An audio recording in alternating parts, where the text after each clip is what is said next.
Are we looking at a cabinet position? What's going on here? So there's absolutely nothing has been, discussed in like a hyper official level, but unofficially, in the conversations we've had, people like would love to have you on the team, would love to work with you, like things like that. I love that. We would love. What do you want to be? What's your dream? What's your dream position there?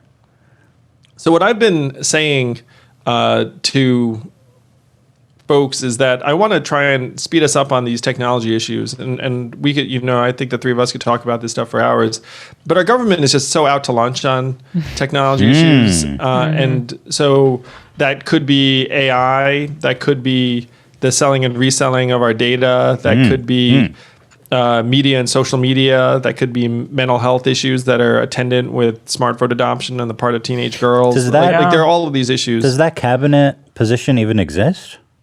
It does not. Right. And so that seems apart.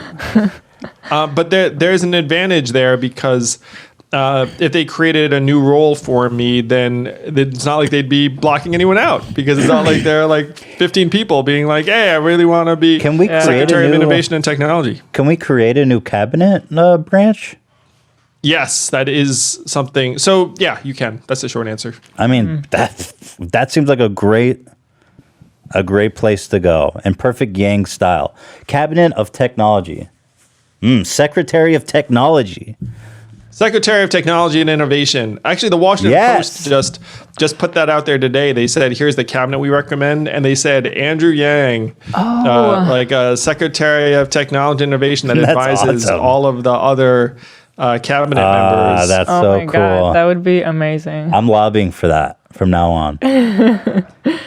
Can we do anything? I actually think Joe could garner a lot of support by making that happen.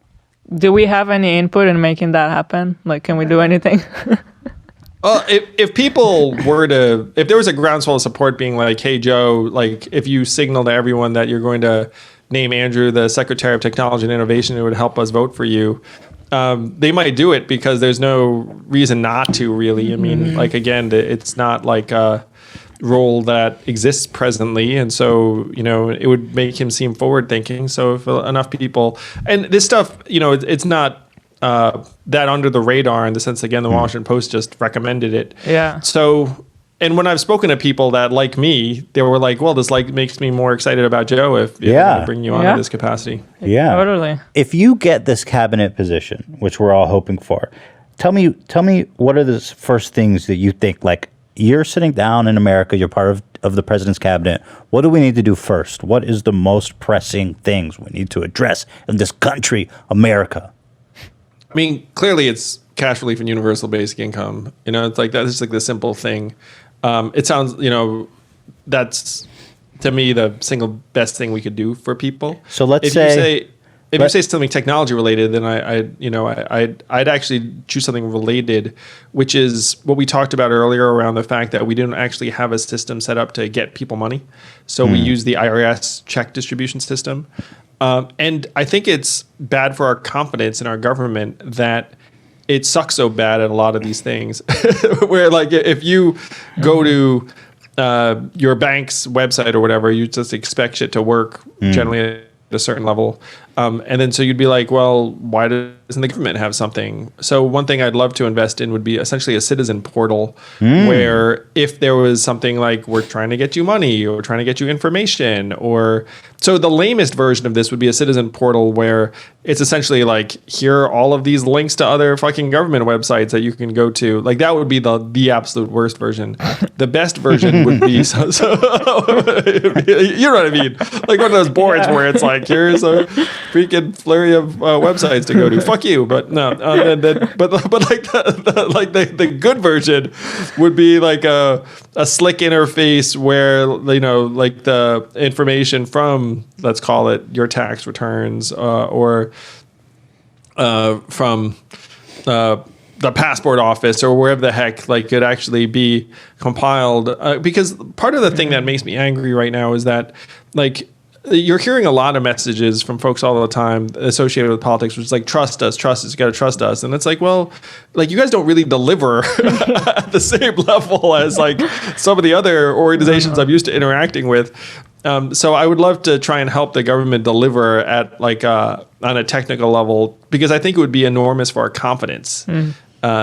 So that would be something I would love to, especially if it was tied to universal basic income, because I think that there is a relationship where we need to actually know who you are, know how to get you money, have to have some kind of secure relationship with you and interface with you if we're going to try and, add value. Don't you think the big problem is that all of our elected officials and even, Joe Biden, I mean, how old is Joe? He's like 74 or something like that. I mean, I think he's like 76 or 77. I think. I don't want to misspeak. I should know that. he's in his okay. Oh, you're looking it up? Hang on. Okay, let's see. I mean, maybe one of your team can. Yeah, look it up, Zach. He's 77 years old. Whoa. Yeah. So loud. So don't you think that's we need young people who understand this? Like I know 77-year-old people, they're not interested in Cash App. Do you know what I mean? They understand checks. And that's not their fault. It's just the way it is. But I think like we have this tendency of electing, especially lately, old people to office. Even Donald Trump is in his 70s, right? He's like 72, 73 years old.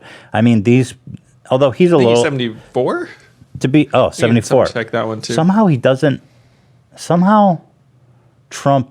I guess he's got a young energy by being such an asshole. Yeah. He's got that asshole energy that you associate with. He does a lot. I think he does a lot with this. He does like a spray tan and the hair. He's used to the cameras. I think he just on camera. I think he comes off like that. Obviously, I never met him in person, but I have a feeling if you saw him in person, he would look that age to you. I do give him credit. He has a more youthful spirit for whatever reason, and he's on Twitter. That's pretty epic. True. But that being said, I don't think Trump uses Cash App either. And so what we need is younger people. I really truly think we just need younger people, and that's one of the reasons. That was one of the reasons why I liked you, right? And one of the reasons I like AOC is that we just like AOC does Instagram Live every super frequently to talk directly with her. People, yeah. She's like a digital native. I think the average age of a member of Congress is 62, to your point, Ethan. So it's not just presidential candidates. Right. Someone called it a gerontocracy. It's like a rule by the old. We essentially have a gerontocracy in the United States of America for a number of reasons. One of the main reasons is that after you get into Washington, you just try and stay there forever. And it's actually very hard to defeat an incumbent. So you have folks like... Nancy Pelosi, I believe, is around Joe's age, and she looks great. But she does. I agree. But our leaders are of another generation because of the way the structure the structures are set up, and it's one reason why I'm for term limits, where you should go to DC as a term of service, get something done, and then get out. And it would help keep our legislators more current and fresh and modern, to your point, Ethan, because if you go to DC, you'll find it is not exactly a tech-friendly town. Like you go, I'll tell a story that was going to make you angry, but it'll be totally consistent with your understanding of the world. So I was on the trail, and then there was like this Asian kid. He's like, mid-20s maybe. And he interned at his congressional office, and then they asked him to do something like answering messages or data related, like in the office. And he was smart, so he set up like a program to like automate the process and make it so that this thing will like happen more seamlessly and less labor. This will be great. And then they yelled at him for it and said no, we didn't want you to do that.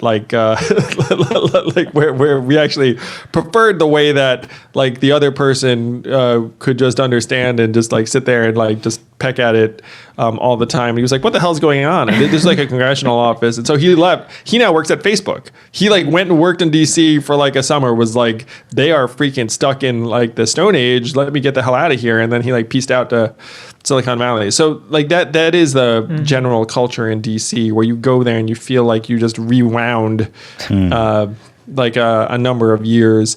And if you go into some of these government agencies, it's much, much worse because some of them have been underfunded. So you have like very strange patchwork technologies from past years.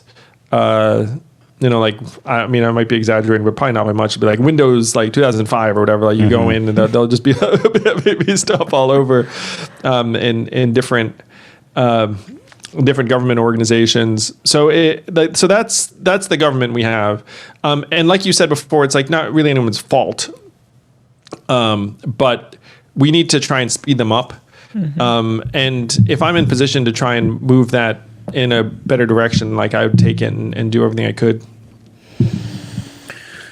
It sounds really We have to. necessary. Yeah, we have to do that. I mean, I think the problem is that the rate of technology has passed our people. It's been going so fast that it's past them, right? When Joe Biden went in his 40s, even 50s, like 25, 26, 7 years ago, it was we were 1995.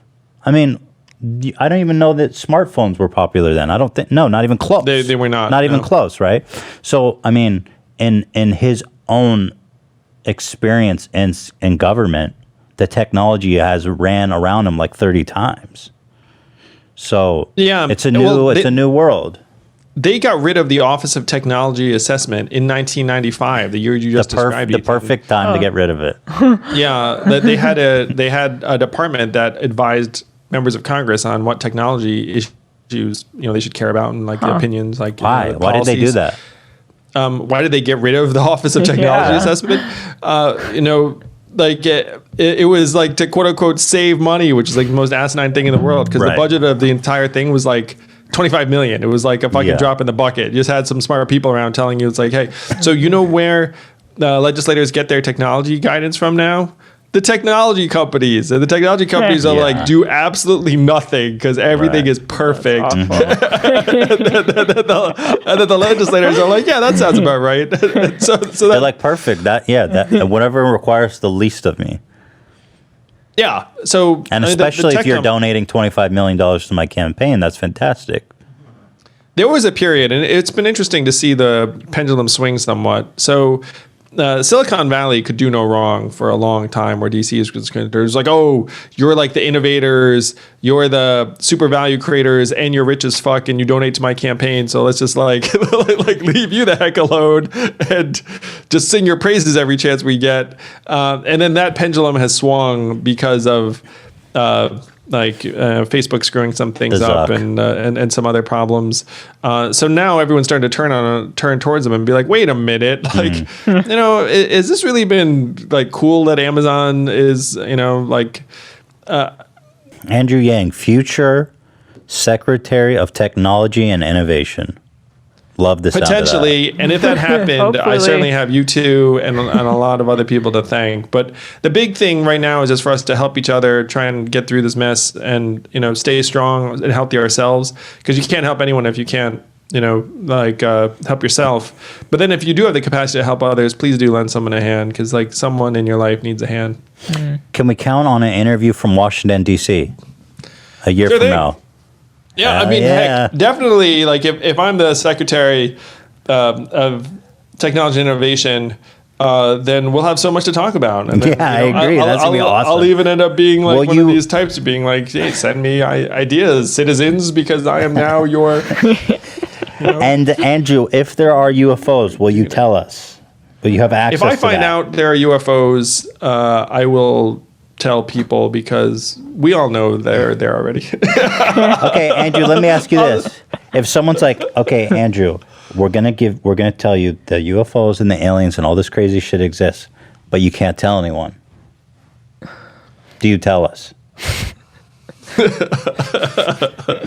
Depends on who it is, really. I mean, if it's someone I can be like, sorry, man. Like, I just had to tell people that it'd be. People always say that, but there's no way you would actually be able to tell us. Don't you see the problem? I do see the problem. If they bring me into the circle of UFO trust, then it's hard to run outside of the circle and tell Ethan and Gila. Just before you die, just get the Just truth out blink there. twice. Yeah, blink twice on your deathbed. That done deal, deathbed, UFO confession, Yes. Andrew Yang. There we go. All right. Thank you for listening in. I hope you enjoyed this conversation. If you did, please do subscribe to Yang Speaks and click on notifications so we can let you know every time we have a new episode.